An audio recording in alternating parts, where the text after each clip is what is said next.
Middle east में जारी तनाव के बीच ईरान सीजफायर चाहता है, लेकिन उसे लीबिया वाला गद्दाफी मॉडल नजर आ रहा है, क्योंकि युद्ध विराम के लिए अमेरिका ने जो शर्तें रखी हैं उससे आने वाले वक्त में तेहरान के साथ खेल हो सकता है, जैसे लीबिया में साल 2003 में हुआ था। दरअसल ईरान के सामने ट्रंप ने जो शर्त रखी है उसके मुताबिक परमाणु कार्यक्रमों को पूरे तरीके से बंद करना होगा, हथियारों की रेंज और क्षमता को सीमित करना होगा। ऐसे में 15 शर्तें रखी गई हैं, लेकिन इसे ईरान को ट्रंप के इस शर्त में लीबिया मॉडल नजर आ रहा है। दरअसल साल 2003 में लीबिया के शासक मुअम्मर गद्दाफी ने अपना परमाणु कार्यक्रम छोड़ दिया था। 2011 में नेटो के हस्तक्षेप के बाद उनकी सत्ता गिर गई और फिर उनकी हत्या कर दी गई। इसी वजह से ईरान में लीबिया वाला डर अब सता रहा है। ईरान ने अगर अपनी ताकत छोड़ी तो आपकी सुरक्षा भी खत्म हो सकती है, और अगर ईरान पर कभी भी समझौते की शर्तों के उल्लंघन का आरोप लगाकर जंग शुरू कर दी गई तो ईरान में तबाही पक्की है। अगली खबर का रुख करेंगे। मिडिल ईस्ट में छिड़ी जंग का आज 26वां दिन है, लेकिन इस जंग का एपिसेंटर बने स्ट्रेट ऑफ हॉर्मुज ने एक दो नहीं बल्कि 190 देशों पर संकट पैदा कर दिया है। संकट गैस और तेल का है, क्योंकि स्ट्रेट ऑफ हॉर्मुज दुनिया का सबसे महत्वपूर्ण ऊर्जा चोक पॉइंट है, और जब ईरान ने इसे दुश्मन देशों के लिए बंद किया तो संकट की चपेट में एक एक कर सभी देश आने लगे। क्योंकि दुनिया में तेल और गैस संकट में सबसे ज्यादा प्रभावित देश एशिया के हैं, क्योंकि इनके तेल और एलएनजी आयात का बड़ा हिस्सा करीब 70 से 90% होर्मुज से होकर गुजरता है। और जो तस्वीरें आई हैं वो बता रही हैं कि कैसे दुनिया के कई देशों के जहाज वहां फंसे हुए हैं। बात अगर एशियाई देशों की करें तो जापान पर सबसे बड़ा संकट है, क्योंकि तेल का 90 से 95% और एलएनजी का बड़ा हिस्सा होर्मुज होकर आता है। दूसरे नंबर पर दक्षिण कोरिया है, जिसका ऊर्जा का 81% इंपोर्ट और तेल का 70 से 75% होर्मुज पर निर्भर है। वहीं चीन जो दुनिया का सबसे बड़ा तेल आयातक है और होर्मुज से 37 से 45% तेल चीन पहुँचता है। ये तो वो एशियाई देश है जिन पर सबसे ज्यादा असर पड़ रहा है, लेकिन कई छोटे देश भी हैं जो होर्मुज से सीधे तो नहीं लेकिन इंपोर्ट करने वाले देशों से तेल और एलएनजी लेते हैं, जिनमें Taiwan, Thailand, Singapore, Malaysia, Philippines है। तो वहीं यूरोप के देशों की बात करें तो Italy, Belgium, France, Germany, Netherlands पर भी असर दिख रहा है। वहीं पश्चिमी देश German, France, Belgium, Italy, Spain, Poland पर भी संकट मंडरा रहा है। यानी अगर ये युद्ध लंबा चला तो जो इन देशों के पास स्टॉक है वो भी खत्म हो जाएगा, और इसकी शुरुआत तो कुछ देशों में हो भी चुकी है। हॉर्मुज स्ट्रेट के बंद होने से इतिहास का सबसे बड़ा एनर्जी क्राइसिस अब शुरू होता नजर आ रहा है। कई रिपोर्ट्स में ये दावा किया गया है कि अगर हॉर्मुज नहीं खुला तो कई देशों की अर्थव्यवस्था इसकी भेंट चढ़ जाएगी। आईईए यानी इंटरनेशनल एनर्जी एजेंसी ने इसे इतिहास की सबसे बड़ी सप्लाई रुकावट और दुनिया की सबसे बड़ी ऊर्जा सुरक्षा का खतरा कहा है।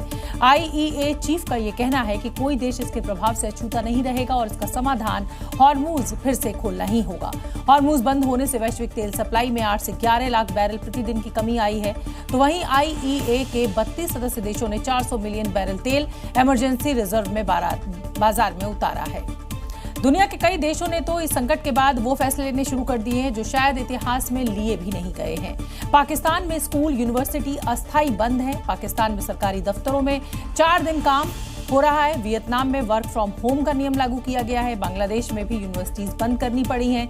फिलीपींस में राष्ट्रीय ऊर्जा इमरजेंसी घोषित की गई है। कंबोडिया में 1 अप्रैल से एलपीजी सप्लाई बंद। थाईलैंड में बुधवार को साप्ताहिक अवकाश। यूरोप सीमित मात्रा में ईंधन की बिक्री होगी। दक्षिण कोरिया में वीकेंड पर वॉशिंग मशीन का इस्तेमाल बंद। अमेरिका और इजराइल से जंग के बीच ईरान ने दुश्मन देशों के लिए स्ट्रेट ऑफ हॉर्मुज को बंद कर रखा है, लेकिन पाकिस्तान जो खुद को शांति का पक्षधर बताकर सुलह कराने की कोशिश में लगा था, उसे ईरान ने एक फैसला लेकर ये बता दिया कि उसकी हैसियत क्या है। क्योंकि पाकिस्तान के पीएम शहबाज कुछ घंटों पहले तक ईरान और अमेरिका इजराइल में शांति समझौता कराने के लिए मंच रेडी कर रहे थे, लेकिन ईरान ने हॉर्मुज से गुजर रहे पाकिस्तान के जहाज सेलन को वापस भेज दिया। साथ ही मैसेज दे दिया कि पाकिस्तानी जहाज को यहां से गुजरने की परमिशन नहीं है। AIS ट्रैकिंग डेटा से सामने आया है कि जहाज 23 मार्च को शारजाह एंकरेज से पाकिस्तान की तरफ रवाना हुआ था, लेकिन हॉर्मुज के करीब पहुंचते ही उसने मार्ग बदल लिया और वापस लौट गया। सबसे दिलचस्प बात तो ये है कि ईरान ने जब पाकिस्तानी जहाज को परमिशन नहीं दी तो इसकी जानकारी अफगानिस्तान में मौजूद ईरानी एम्बेसी के जरिए दी गई। ईरानी एम्बेसी ने ट्वीट कर लिखा कि IRGC ने कानूनी प्रोटोकॉल को और परमिशन न होने के चलते जहाज को गुजरने नहीं दिया। ईरान के स्ट्रेट ऑफ हॉर्मुज बंद करने से यूरोप से लेकर पाकिस्तान में त्राहिमाम मचा हुआ है। पेट्रोल पंप्स के बाहर गाड़ियों की कतार दिख रही है। तो बांग्लादेश से भी चौंकाने वाली रिपोर्ट आई है, जिसके मुताबिक बांग्लादेश में पेट्रोल पंप्स बंद हो सकते हैं। यानी फ्यूल की कमी से न सिर्फ पेट्रोल पंप बंद हो जाएगा बल्कि इसका असर सीधे सीधे लोगों पर भी पड़ेगा। पाकिस्तान जो पहले से ही कटोरा लिए बैठा है उसका गर्त में जाना तय है, तो वहीं फ्लाइट्स पर भी इसका असर देखने को मिलेगा। हॉर्मुज बंद होने का असर पाकिस्तान से आई इन तस्वीरों से समझा जा सकता है, जहां पेट्रोल पंपों के बाहर लंबी लंबी कतारें बता रही हैं कि वहां क्या हालात है। पेट्रोल भरवाने के लिए कई किलोमीटर दूर तक लोग दिखाई दे रहे हैं। कुछ ऐसे ही हालात बांग्लादेश के भी बने हुए हैं। Bangladesh petrol pump owners association ने तो देश में पेट्रोल पंप पर स्थिति को गंभीर बताया है और पेट्रोल पंपों के बंद होने का अंदेशा भी जताया है। जंग की वजह से यहाँ हालात बदले हैं, जिस पर एसोसिएशन का कहना है कि कुछ लोग हर दिन कई बार फ्यूल इकट्ठा कर रहे हैं।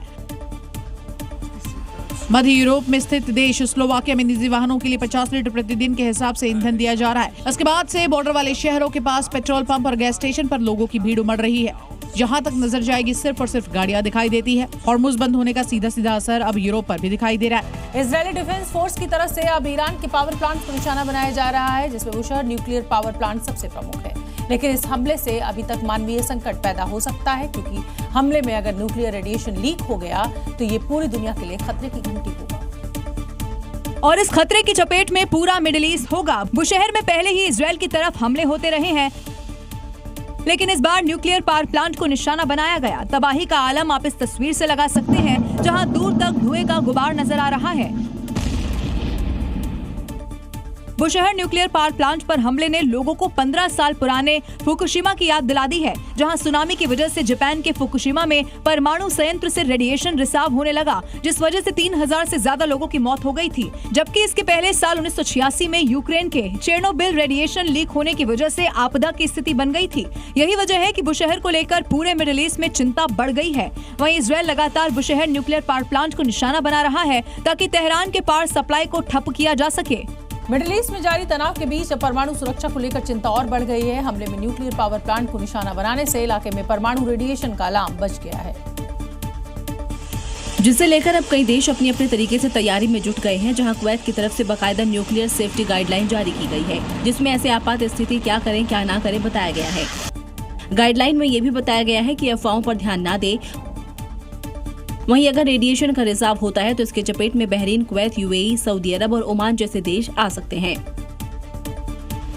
वहीं बुशहर न्यूक्लियर प्लांट पर हमले के बाद अंतर्राष्ट्रीय परमाणु ऊर्जा एजेंसी की तरफ से बयान जारी कर बताया गया है कि हमले में परमाणु संयंत्र को कोई बड़ा नुकसान नहीं हुआ है। युद्ध के दौरान परमाणु संयंत्रों पर हमला होना अंतर्राष्ट्रीय नियमों के खिलाफ है, क्योंकि इससे रेडियो एक्टिव लीक का बड़ा खतरा पैदा हो सकता है, जिसका खामियाजा कई पीढ़ियों को उठाना पड़ता है। वहीं ईरान के बुशहर न्यूक्लियर पावर प्लांट पर हमले के बाद रूस ने इसकी निंदा की है और ऐसे में सवाल ये है कि आखिर बुशहर न्यूक्लियर पावर प्लांट का रूस कनेक्शन क्या है। दरअसल ये ईरान का एकमात्र न्यूक्लियर प्लांट है जिसे रूस ने बनाया है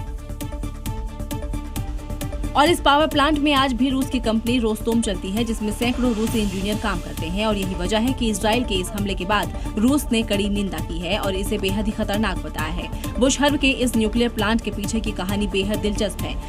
दरअसल इस प्लांट को जर्मनी ने 70 के दशक में शुरू किया था, लेकिन इस्लामिक क्रांति के बाद जर्मन यहाँ से चले गए, जिसके बाद साल 1995 में ईरान ने रूस से समझौता किया। उसके बाद से आज तक इसे रूसी कंपनी चलाती है। सबसे बड़ी बात है कि ये प्लांट रूस में बने लो एनरिच्ड यूरेनियम से चलता है। रूस ईंधन सप्लाई करता है और इस्तेमाल हो चुके ईंधन को वापस ले जाता है। यहाँ से करीब 1000 मेगावाट बिजली का उत्पादन होता है, जिससे ईरान के कई शहरों में घर में बिजली आती है। वैसे तो ये सिविलियन न्यूक्लियर प्लांट है, लेकिन ईरान ने परमाणु कार्यक्रम के लिए इसे संदिग्ध माना गया और यही वजह है कि इजरायल ने इसे टारगेट किया है। अगली खबर का रुख करेंगे, जहां एक तरफ इजरायली सेना की तरफ से तेहरान को दहलाने का काम जारी है, तो वहीं दूसरी तरफ ईरानी ने भी तेल अवीव पर हमले और तेज कर दिए हैं और ईरानी मिसाइलें अब रिहायशी इलाकों को हिट कर रहे हैं, जिसकी तस्वीर भी सामने आई है, जहां रिहायशी इलाके में घर के किनारे कई सारी गाड़ियां खड़ी है। इसी बीच अचानक से एक मिसाइल वहां आकर गिरती है। हमले की तीव्रता का अंदाजा आप इसी बात से लगा सकते हैं कि वहां हमले के बाद एक कई कार कई फीट ऊपर गिरती हुई नजर आई और जमीन पर जा गिरी। हमले के बाद इलाके में अफरा तफरी मच गई। पूरे इलाके में मलबे ही मलबे पड़े हैं। दरअसल ईरान इन इलाकों में हमले करने के लिए अपने सबसे आधुनिक मिसाइलों का इस्तेमाल कर रहा है, जिसे इजरायल की तरफ से इंटरसेप्ट करना मुश्किल हो रहा है। टेल अवीव समेत कई शहरों पर हमले के लिए ईरान अब क्लस्टर बम का इस्तेमाल कर रहा है, जो हवा में कई टुकड़े होने की वजह से इंटरसेप्ट नहीं हो पा रहे और रिहायशी इलाके में भारी नुकसान पहुंचा रहे हैं। दलीय बैठक खत्म होने के बाद केंद्रीय मंत्री किरण रिजिजू क्या कुछ कह रहे हैं, सुन लेंगे। मैं मानता हूं कि इससे काफ़ी जो भी विपक्ष का मांग थी कि इस तरह का जानकारी देना चाहिए, वो भी पर्याप्त रूप से सरकार ने आज जानकारी दिया है। सर टीएमसी ने स्किप किया है सर, टीएमसी ने स्किप किया है। ऐसा है, इसमें सब दल के लोगों ने मीटिंग में हिस्सा लिया है। जो प्रमुख पार्टी है सरकार के पक्ष में और विपक्ष के सभी प्रमुख पार्टियों के प्रतिनिधि ने हिस्सा लिया। सिर्फ तृणमूल एक पार्टी थे जो इसमें हिस्सा नहीं लिया। मुझे बताया था, मैंने 2 बार आग्रह किया, तो वो कह रहे हैं कि वो मीटिंग में हिस्सा नहीं लेंगे क्योंकि वो दूसरी जगह जा रहे हैं, शायद पश्चिम बंगाल जा रहे हैं या कहीं जा रहे हैं, मुझे बताया नहीं, लेकिन उन्होंने कहा कि वो बैठक में हिस्सा नहीं लेंगे। लेकिन पूरे पॉलिटिकल पार्टी, बाकी सब जो प्रमुख विपक्षी पार्टी और पक्ष के पार्टियां हैं, सब ने ऑल पार्टी मीटिंग में हिस्सा लिया। सर अपोजिशन जो कह रहा है कि डिस्कशन होना चाहिए, क्या सरकार इस पर विचार करेगी? किसके लिए? अपोजिशन जो कह रहा है उनके नोटिस भी है। नहीं, मैं ये समझता हूं कि आज जो विस्तृत जानकारी और सवालों का जवाब इस ऑल पार्टी मीटिंग में सरकार ने दी है, उसके बाद मुझे लगता है कि विपक्ष के लोग भी साथ में ऐसे संकट के घड़ी में रहेंगे। प्रधानमंत्री जी ने अपील किया है कि पूरा देश एकजुट रहना चाहिए और संसद से एकजुट का भाव और मैसेज जाना चाहिए। ये एक तरीके से सभी विपक्ष के पार्टियों के ओर से भी मुझे नजर आया कि हम एकजुट रहेंगे। तो और मांग करने का, अलग से जानकारी प्राप्त करने का इस विषय में मुझे लगता है कि अभी के लिए जरूरत नहीं पड़ेगा।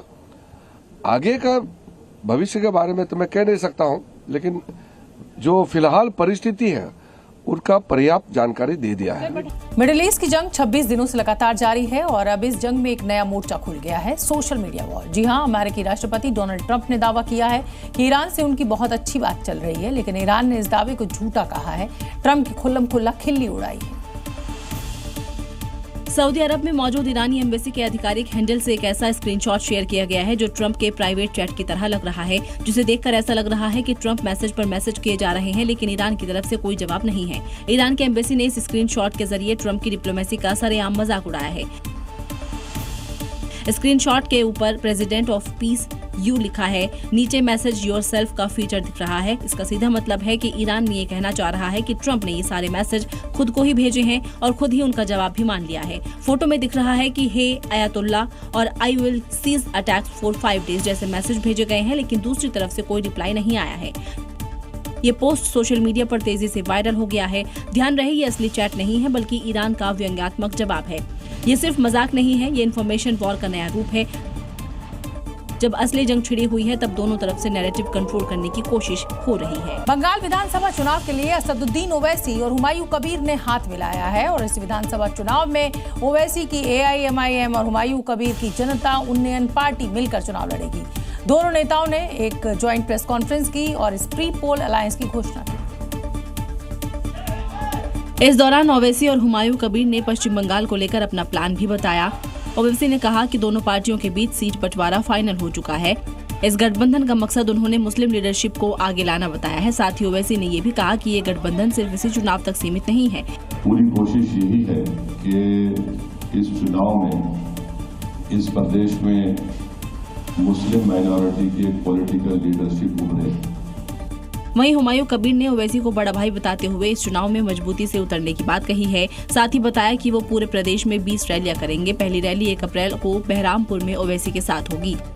इस अलायंस का मकसद मुस्लिम वोट बैंक को अपने पक्ष में लाना है। ऐसे में ममता बनर्जी का पुराना सिपाही उनकी राहों में कांटे बिछाने के लिए तैयार है।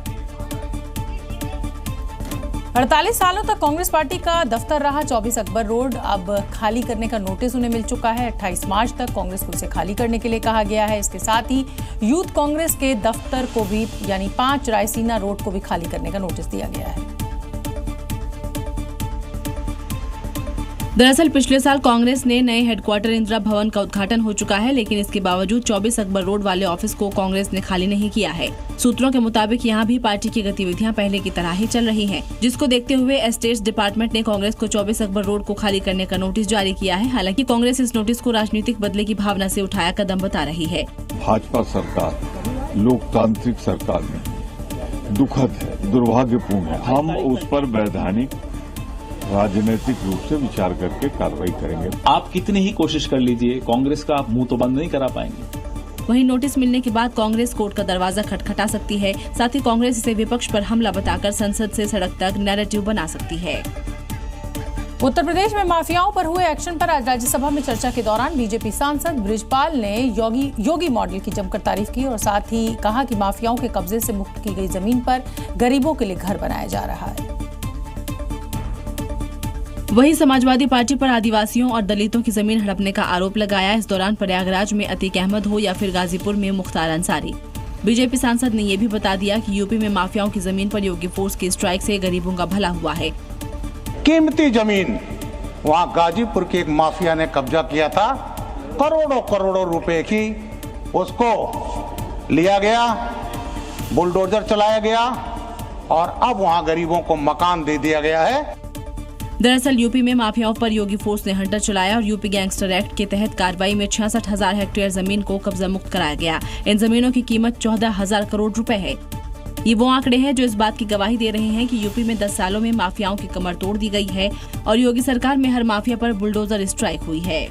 उत्तर प्रदेश सरकार जितना अपराधियों के लिए सख्त है उतना ही नशा माफिया को लेकर भी है और उसी का नतीजा है कि मुजफ्फरनगर पुलिस नशे के सौदागर रियाज पर एक बड़ा एक्शन लेने की तैयारी में है।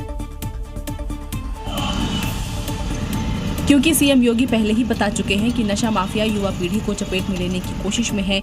नशा माफिया युवा पीढ़ी को अपनी चपेटे में लेने का कुछ प्रयास करता है। इसी के बाद अब नशा तस्कर रियाज की 80 करोड़ की संपत्ति जब्त करने की तैयारी हो रही है। रियाज शाहजहांपुर का हिस्ट्री शीटर भी है। रियाज के बरेली और शाहजहांपुर की 34 संपत्तियां जब्त होंगी जिसकी कीमत 80 करोड़ है। इसमें ईंट भट्टा, कृषि भूमि, प्लॉट, मकान, कार और ट्रैक्टर हैं। रियाज पर दिल्ली, बरेली, मुजफ्फरनगर में 11 केस दर्ज है। 1 किलो से ऊपर स्मैक पकड़ी गई थी। एक रियाज और बाबू नाम का अपराधी था जो कि शाहजहांपुर का एचएस है और उसके खिलाफ नारकोटिक्स एनडीपीएस के तमाम मुकदमे दर्ज हैं। स्मैक बरामदगी के बाद हुई जांच में रियाज की तस्करी नेटवर्क में सक्रिय भूमिका सामने आई थी। इसके बाद से ही पुलिस उसकी अवैध कमाई और आर्थिक तंत्र को ध्वस्त करने की रणनीति पर काम कर रही थी। देश में गैस सिलेंडर्स को लेकर अफवाहों का बाजार गर्म है। पैनिक की वजह से लोग अपने खाली पड़े सिलेंडर्स को भी भरवा लेना चाहते हैं और यही वजह है कि देश के कई शहरों में लंबी लंबी कतार नजर आ रही है, जहां लोग 2 घंटे तक लाइन में लगकर सिलेंडर ले रहे हैं। लोगों में डर है कि कहीं सिलेंडर खत्म ना हो जाए या सिलेंडर के लिए उन्हें लंबा इंतजार ना करना पड़ जाए और अफवाहों ने उनके डर को और ज्यादा बढ़ा दिया है। ये 3 तस्वीरें देखिए, दिल्ली, अहमदाबाद और कोल्हापुर, जहां लंबी लंबी कतार लगी हुई है। दरअसल पैनिक की वजह से किसी भी तरीके से लोग घर में अपने सिलेंडर रख लेना चाहते हैं। क्या किल्लत है घर में? आपके टाकी नहीं है, सिलेंडर टाकी नहीं? एक है मगर दूसरी तो भी चाहिए ना। ऐसा हुआ तो कैसा होगा ना। यानी लोग पहले से ही अपने घर में सेफ्टी के तौर पर दूसरा सिलेंडर भी रख लेना चाहते हैं ताकि खत्म होने से पहले उनके पास स्टॉक में दूसरा सिलेंडर हो। दरअसल लोग गैस बुक करवा रहे हैं, गैस सिलेंडर बुक भी हो रहा है, लेकिन डिलीवरी में 1 दिन की देरी की वजह से लोग खुद ही गैस एजेंसी के पास जाकर खड़े हो जा रहे हैं। अफवाहों की वजह से जो लोग सिलेंडर खत्म होने के बाद बुक करते हैं वो पहले ही गैस बुक करवा रहे हैं। मिडिल ईस्ट में बढ़ते तनाव का असर अब दुनिया के ऊर्जा बाजार पर दिख रहा है। कई देशों में तेल और गैस की सप्लाई को लेकर चिंता भी है, लेकिन भारत में हालात अभी पूरी तरह से सामान्य है। फिर भी कुछ अफवाहों की वजह से लोगों में घबराहट जरूर है। कई राज्यों में गैस और पेट्रोल को लेकर लोग पैनिक होकर गैस एजेंसियों और पेट्रोल पंप की ओर भागे, जिससे वहां लंबी कतार लग गई। लेकिन इन लाइन के पीछे का सच क्या है, ये जानने के लिए जी न्यूज की टीम शहरों में गई और सच्चाई जानी। लखनऊ में भी लोगों ने गैस एजेंसी पर भीड़ लगा दी, लेकिन पड़ताल की तो कुछ और ही सच निकला। सर ये बताइए, इनकी गैस 2 महीने हो गए, ये कह रहे बुक नहीं है। इनकी गैस की केवाईसी नहीं कंप्लीट थी, इसलिए अभी बुकिंग नहीं हुई है। बुकिंग जब होगी तभी गैस मिल पाएगी। तो देखा आपने गैस एजेंसी में भीड़ के पीछे का सच। लोगों ने केवाईसी नहीं कराई है, जिसकी वजह से गैस मिलने में देरी हो रही है, न कि गैस की कोई कमी है। अफवाहों का रियलिटी चेक करने जी न्यूज की टीम मुंबई के कालवा देवी गैस एजेंसी पहुंची, जहां का नजारा देखकर हम दंग रह गए। कोई शख्स नहीं है जो लाइन में लगा हुआ है। मतलब साफ है कि गैस की कोई कमी नहीं है, सिर्फ अफवाह फैलाई जा रही है। मुंबई में तो नहीं है पैनिक, जो है वो पैनिक अननेसेसरी है। लोग फुकट में भाग रहे हैं, लाइन लगा रहे हैं, बाकी सिलेंडर का कोई पेंडिंग ऑर्डर नहीं है। जी न्यूज अफवाहों का सच आपके सामने लेकर आया है, तो पैनिक होकर गैस के लिए लाइन न लगाएं, क्योंकि देश के पास गैस पर्याप्त मात्रा में है। बस आपको नियमों का पालन करना है। खाड़ी देशों में चल रहे तनाव के बीच देश में एलपीजी सप्लाई को लेकर लगातार कई तरह की खबरें मिल रही हैं और इस बीच 24 मार्च को देर रात ये अफवाह फैल गई कि गैस सिलेंडर की बुकिंग के नियम फिर से बदल दिए गए हैं। कहा जा रहा था कि डबल सिलेंडर वाले उपभोक्ता 35 दिनों में ही बुकिंग कर पाएंगे। इन खबरों से लोगों में भ्रम की स्थिति पैदा हो गई। अब सरकार ने इन सभी खबरों पर साफ साफ स्पष्टीकरण दिया है कि एलपीजी बुकिंग के नियमों में कोई बदलाव नहीं किया गया है। सरकार के अनुसार फिलहाल पहले से लागू नियम ही जारी रहेंगे। शहरी इलाकों में उपभोक्ताओं के लिए 25 दिन का गैप लागू रहेगा, यानी एक बार सिलेंडर लेने के बाद अगली बुकिंग 25 दिन बाद ही हो पाएगी। ग्रामीण इलाकों के लिए यह अवधि 45 दिन तय की गई है। अलग अलग जगहों पर नए नियम लागू होने की खबरें पूरी तरह गलत हैं। सरकार ने लोगों से खास अपील की है कि वो घबराकर गैस सिलेंडर की बुकिंग ना करें। पैनिक बुकिंग से सप्लाई चेन पर अनावश्यक दबाव बढ़ रहा है। देश में एलपीजी, पेट्रोल और डीजल का पर्याप्त स्टॉक मौजूद है। अगर आपको सिलेंडर मिलने में देरी हो रही है तो उसकी शिकायत कर सकते हैं और अपनी तरफ से भी ध्यान देकर अगर गैस की केवाईसी नहीं हुई है तो करवा लीजिए और इस कारण भी सिलेंडर मिलने में देरी हो रही है। मध्य प्रदेश के उमरिया से एक डराने वाली घटना सामने आई है, जहां सिलेंडर लेने के लिए कतार में खड़े लोगों पर अचानक मधुमक्खियों के झुंड ने हमला बोल दिया और इस हमले के बाद मौके पर अफरा तफरी मच गई।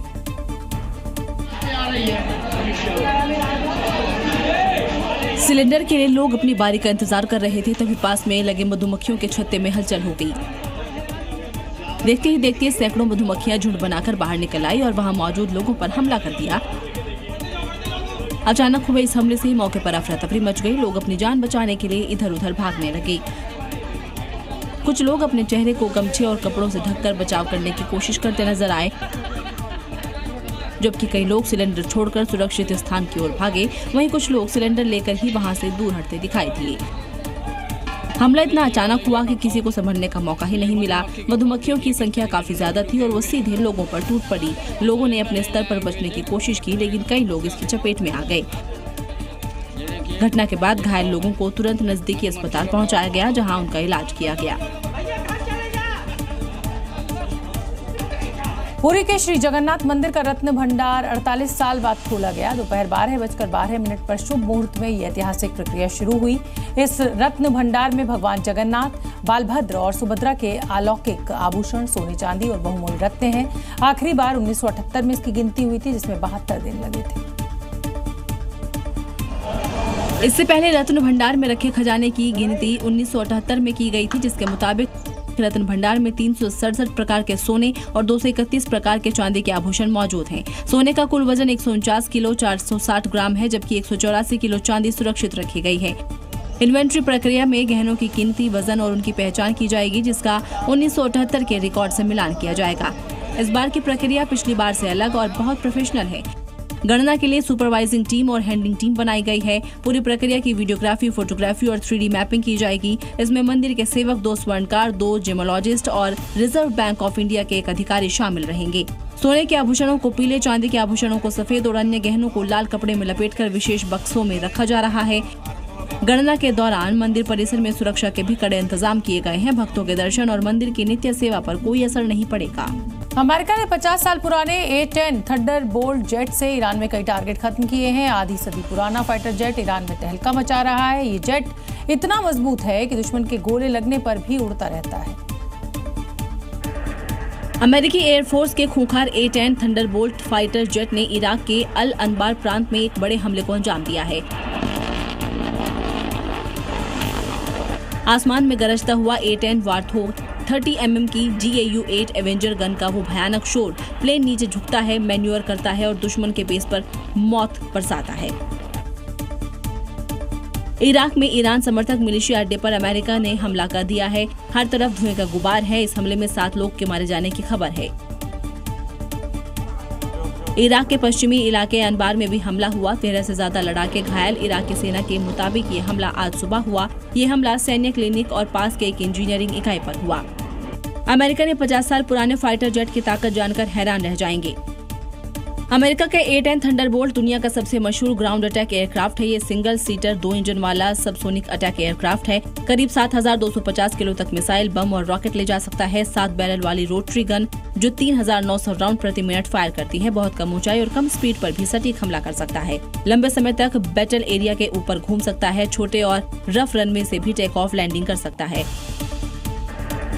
2026 में ये करीब 50 साल पुराना हो चुका है, लेकिन अभी रिटायर नहीं हुआ। ईरान के इंतकाम के अंगारे पूरे मिडिल ईस्ट को जला रहे हैं। इराक के इरबिल में भी ईरान की मिसाइलें और ड्रोन तबाही मचा रहे हैं। वहीं अमेरिकी ठिकानों को टारगेट किया जा रहा है तो कुर्दिश ठिकानों पर भी स्ट्राइक हो रही है।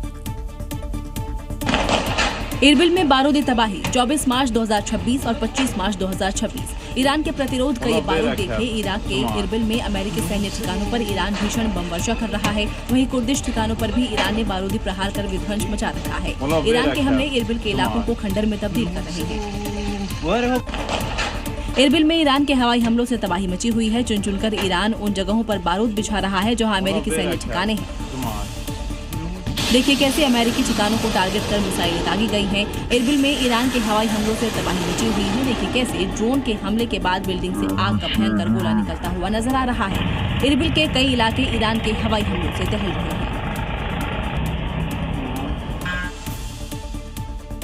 हैं। तबाही मचा रहा है। यहां अमेरिकी सैन्य बेस कैंप विक्ट्री पर हमले का दावा किया गया है। एक वीडियो भी जारी किया गया है कि किस तरह अमेरिका के UH-60M ब्लैक हॉक हेलीकॉप्टर को निशाना बनाया गया। ये video Islamic residence in Iraq नाम के संगठन ने जारी किया है, जिसमें बेस के अंदर धमाके और हमले की तस्वीरें दिखाई दे रही हैं। इस वीडियो में रडार सिस्टम पर विस्फोट होता नजर आ रहा है और UH-60M ब्लैक हॉक हेलीकॉप्टर के पास भी हमले का असर दिखाया गया है, जो कि एक मल्टी मिशन यूटिलिटी हेलीकॉप्टर है।